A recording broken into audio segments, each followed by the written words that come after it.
Well, good morning. I need a microphone. Is this working? Can you hear me? So I'm going to talk today about language and theory of mind. It may not be quite the construal that the workshop organizers had in mind when they conceived of this summer school, but I think it has some connections to the larger questions of the relationship between mind and language, some of which I talked about in my plenary yesterday, but this is more specifically the relationship between the language about the mind and about the development of understanding of the mind in children. So let me show you my outline. I'm going to begin with what I mean by a theory of mind, and then I'm going to talk more generally about what the propositional attitudes are, things like belief and knowledge and so forth. I'm going to show you some developmental evidence about how children acquire theory of mind and the controversies therein. Then I'm going to ask, are beliefs just perspectives? That is, one person has one perspective on something, and another person has another perspective on something. Are beliefs just the same as perspectives? Now I'm going to talk a little bit about the possibility that there are two forms of false belief understanding, implicit and explicit, and perhaps only the latter is related to language. I'm going to go on a little discursion into linguistics to talk about the relationship between tense and truth, and then finally talk about recursion of sentences and whether it's related to the important property of recursion of propositional attitudes. So some of it will be fairly technical, and some of it will be fairly straightforward.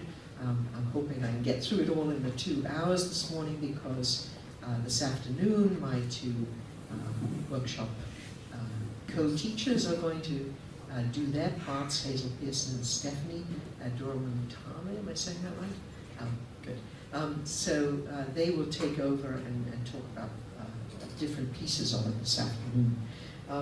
Okay.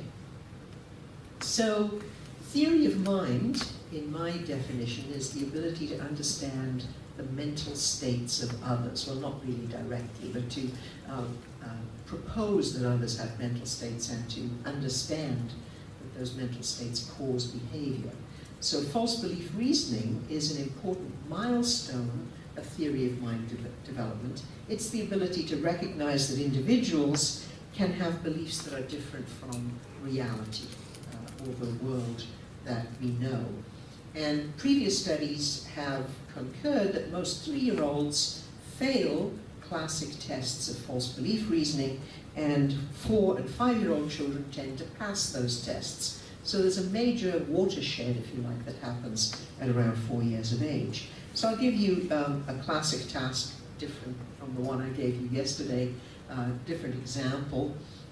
Here there's a little wordless story that we show the children, and the two brothers or children who are fighting over the possession of a train. The big boy hides the train under the bed. The little boy takes the train out. It's important while the big boy isn't looking, so this is an unseen displacement, and then he puts it in the toy box. The big boy comes back looking for his train, wanting his train, and there are two kinds of questions you can ask. You can not show that last picture, and you can ask, where will he look for his train, which is the classic Sally Ann type task. Or you can ask, having shown the last picture, he's looking under the bed for his train, why is he looking there? So that becomes an explanation of his action. And 3-year-olds typically say, you know, he's going to look in the toy box, and he's looking there, I don't know, he's stupid or something, right? And 4-year-olds say, oh, he's going to look under the bed, and he's going to be wrong, but he didn't know it was moved, so they have an understanding that the character has a different knowledge than the child has, or that the little boy has.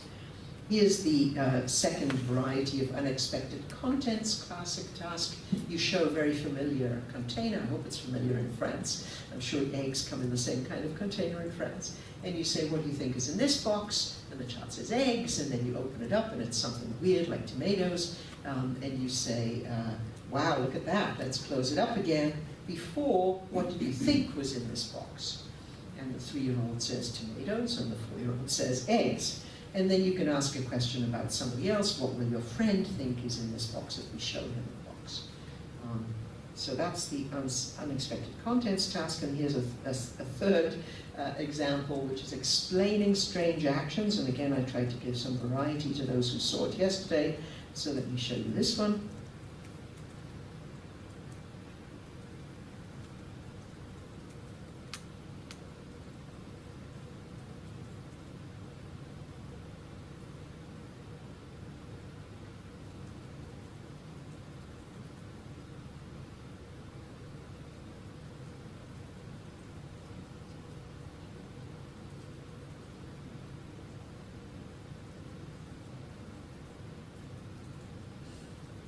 Okay, that's my husband making a fool of himself.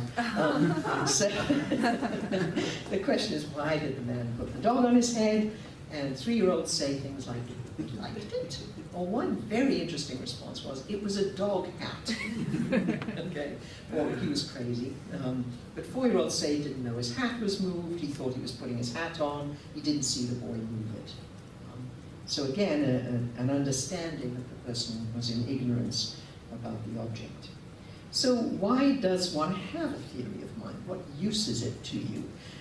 It's been argued to be very important for social interaction, to explain and predict other people's actions. It's important for communication, although we don't always do very well at this, to read the speaker's communicative intent, to assess our listener's knowledge state, and to tailor messages to that state. It's important for narrative, because to really understand a narrative, you have to understand the motives, intentions, desires, beliefs of characters, what Jerry Bruner called the landscape of consciousness. Without the landscape of consciousness, a narrative is very flat. It's just about actions, right? So to really mature in one's understanding of a story, you have to understand why the characters are doing what they're doing. And so it's crucial for literacy and for success at school. It might also have some social outcomes. So several people have found it's related to social skills. For example, Lalonde and Chandler found it was related to social skills of a non-routine sort, not little politenesses, but other kinds of understandings of why people are acting the way they do, negotiating things in play and so forth. It's related to skill at complex role play and pretense, and it's related to teachers' ratings of social competence. Those children who have a mature theory of mind are rated as higher social functioning by teachers than those who don't. It's not that false belief is the only measure of theory of mind. There are lots of steps on the way to that, so this is supposed to start at the bottom here.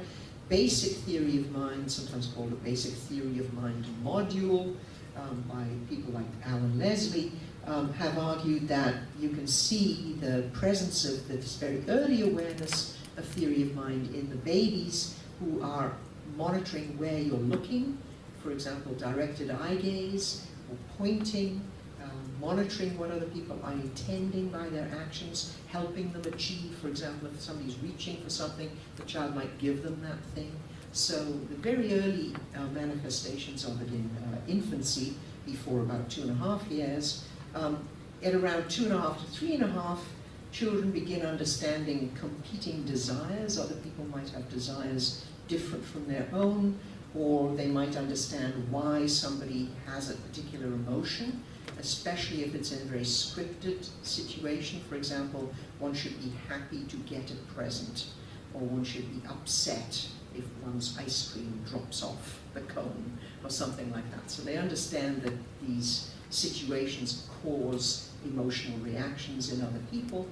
By 3.5 to 4, children begin to understand the relationship of seeing and knowledge, so that somebody who's looked in a box knows what's in the box, but somebody who hasn't looked in the box doesn't know what's in the box. So that seems to come before false belief understanding, in which it's not just the difference between knowledge and ignorance, it's a difference in belief about what's in the box, let's say, or emotions and desires that are based on one's belief. For example, one might not be happy to get a present, if the present contains a toy that you already have, right? So the subtlety of emotions is dependent on beliefs and desires at some point.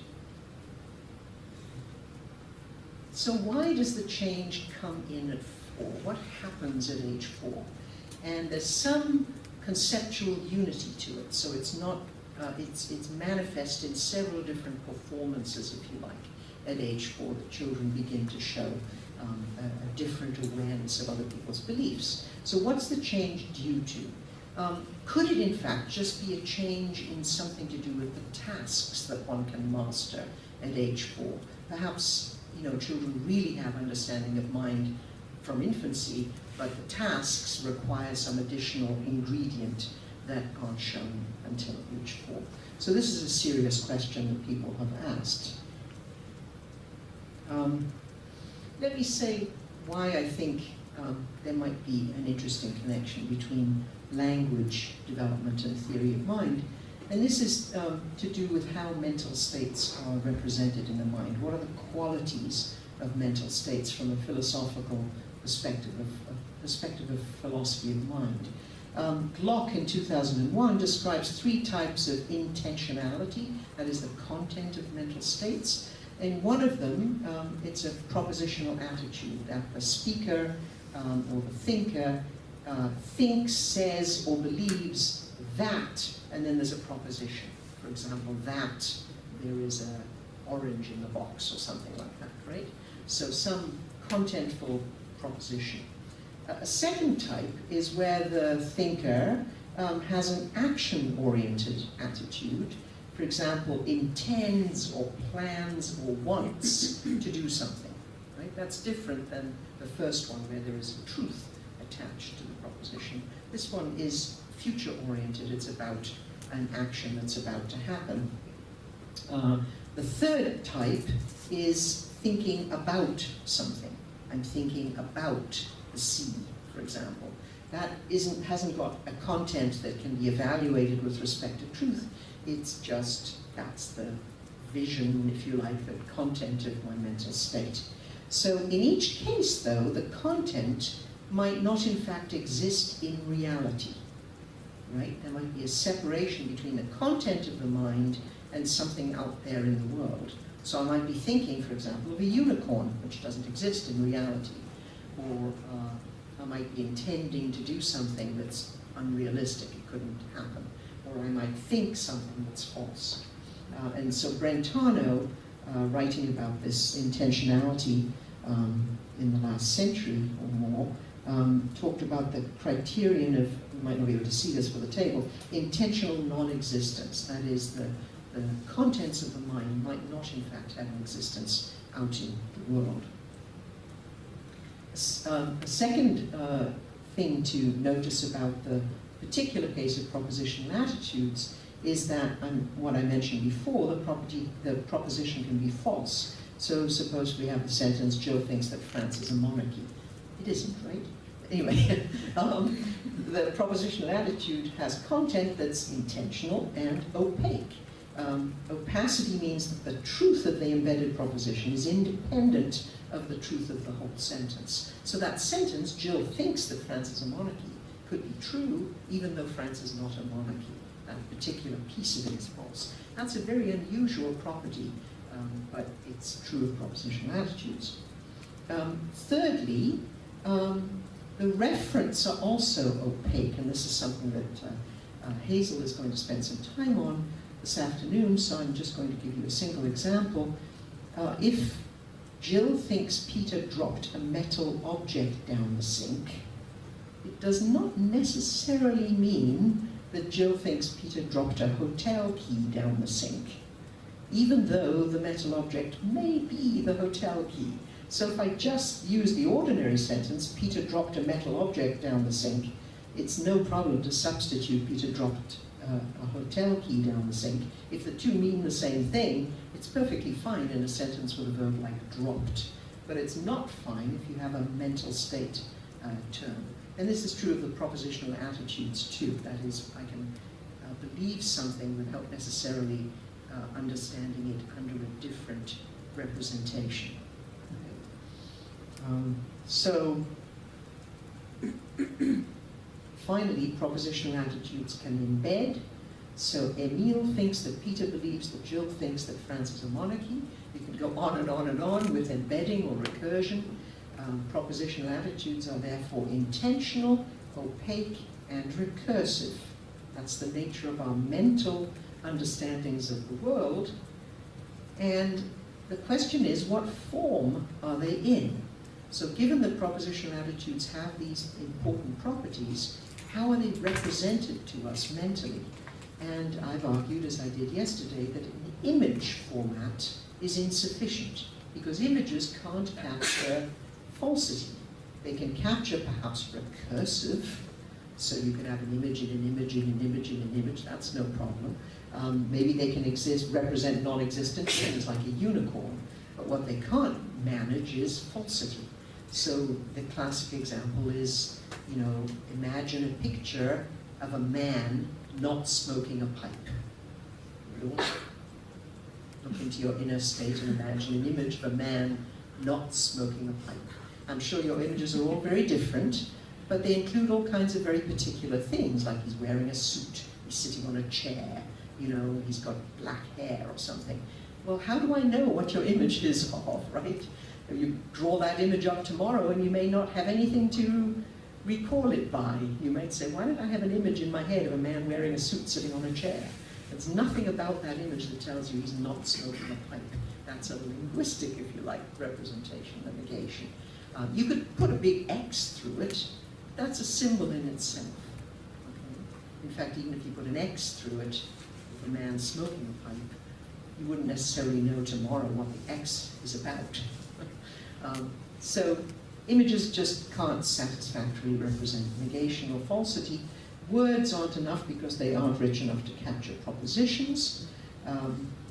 You could try something like prepositions used with taste, things like by or for Jill, France is a monarchy.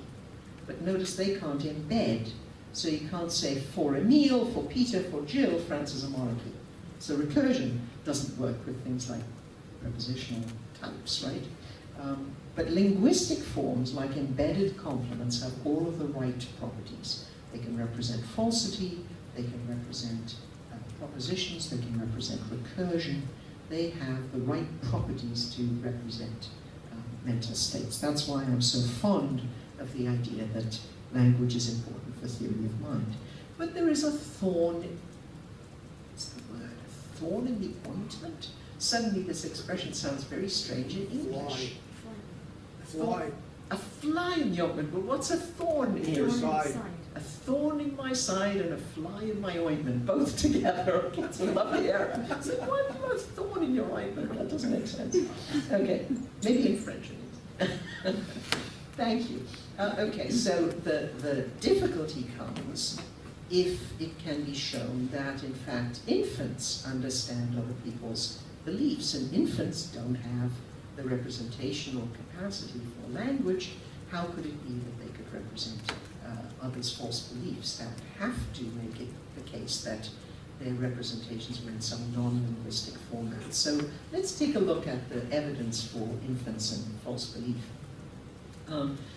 Actually, Joseph Perner in 1994 was the first to propose a difference between what they called implicit understanding of belief and explicit understanding of belief.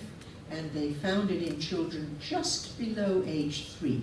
The children in their task, I think, averaged about 2 years, 11 months. So it was the earliest that anybody had ever found, at that point, evidence of theory of mind understanding, false belief understanding. So they had a little scenario much like the one I demonstrated yesterday, in which, for example, a mouse hid his cheese in one location, and then a cat moved it to a different location.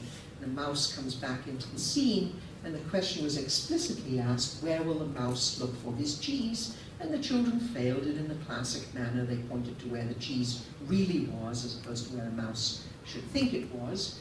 However, when they were told, oh, here comes the mouse, the children looked in expectation in the direction out of which the mouse would come. In In fact, the mouse had a hole in front of one box and in front of another box. And so they looked where the mouse should come, according to his false belief.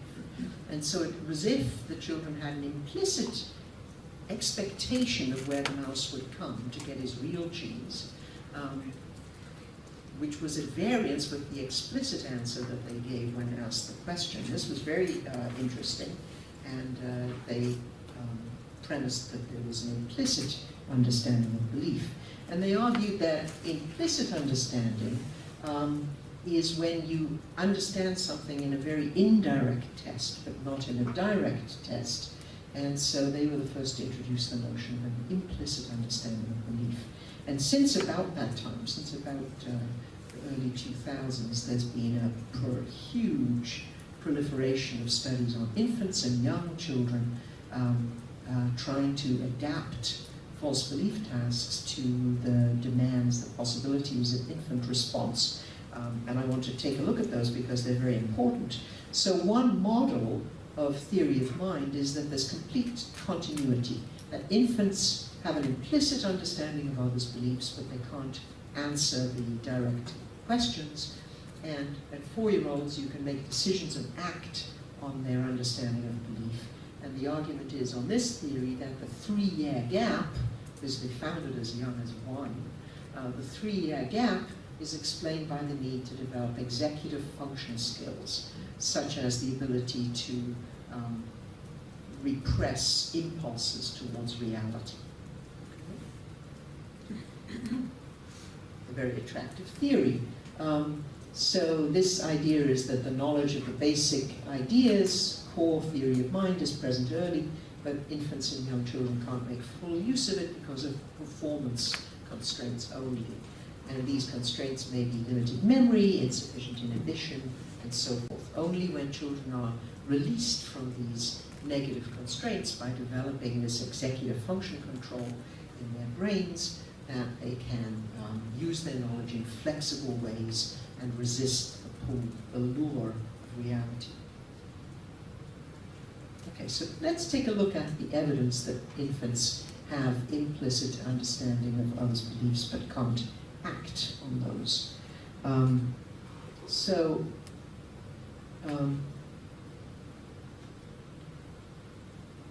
A second account of what's happening in infancy is that something is going on, but it's not really belief understanding that they have. They are responding to something like the actor's intentions towards an object, but it's not strictly that they represent the person's belief contents with respect to an object. These are subtly different.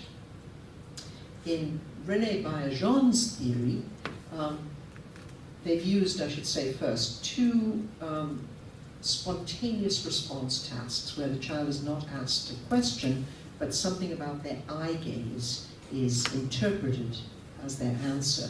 One of them is a violation of expectation task, where infants are shown to look longer at a character whose behavior is incompatible with what their beliefs ought to be. I'll show you that in a moment. And the second is an anticipatory looking task, rather like the Perner task I just showed you, where children expect a character to go to a certain location and are surprised if they go to the other location. So it's looking in anticipation that the mouse will come out a certain hole, for example. And Baillargeon gives an account in terms of 2 core systems. The first one enables the infant to attribute motivation states and information states that are congruent with reality, that are matched to reality, and that starts in the first month and is present by the end of the first year. And the second system, which you need for false belief understanding, is so-called reality incongruent states, where there's a mismatch between what's in reality and what the person thinks, and the child has to develop a kind of decoupling mechanism to separate the difference between what the person has in their mind and what's true in reality. But for Baillargeon, that happens in the 2nd year of life, not the 4th year of life. So again, contradictory to the idea that language might play a role in representing this. So in the first study, I think I'll just jump to the diagram.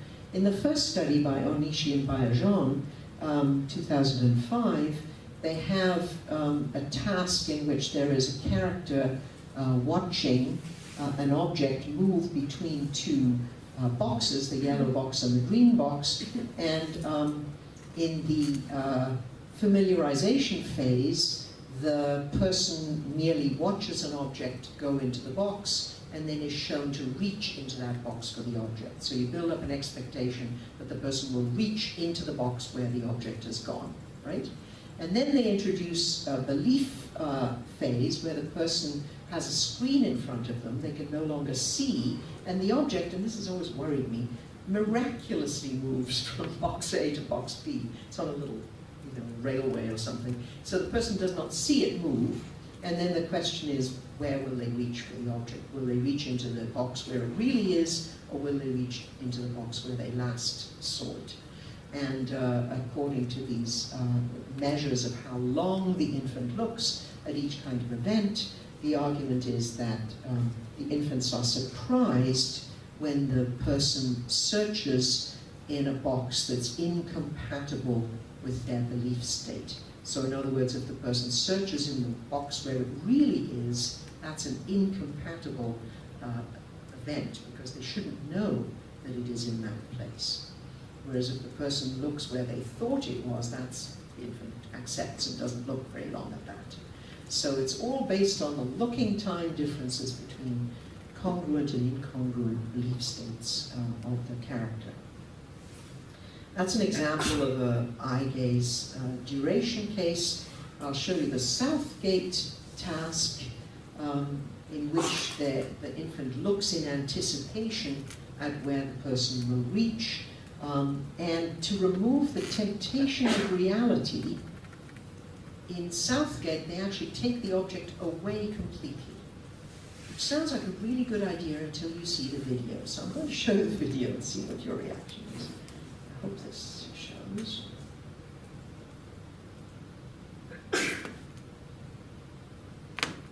Slow.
At this point, the question is, where is she going to reach? You have been in a training condition in which you have learned that the person will reach through these windows into the box where the object is. The question is, which box will she reach into? And of course, the infants look at this one because she doesn't know it was moved. The problem is, why would you ever look at the other one? It's kind of crazy. There's no real motivation for looking at the other window, except that that's where the character last was, but not where the ball ever was. But they have some controls for that. They have another condition which has retrieved a little less attention, in which the object goes back and forth between the two boxes as a kind of control. But it's still a little worrying about whether this is genuinely a false belief task. It's possible that what the infant could do in this kind of situation, and this is something that I worry about, is that the infant could make a kind of association of intent between the person and the object. Obviously, it's been proved she wants that ball, So, you know, she will get the ball. When the person turns her head away, she becomes irrelevant to what happens next. But when she turns around again, you reactivate her intention towards the ball, if you like, and the box, and therefore you expect her to come back there. But it's not necessarily a belief state. This is the question.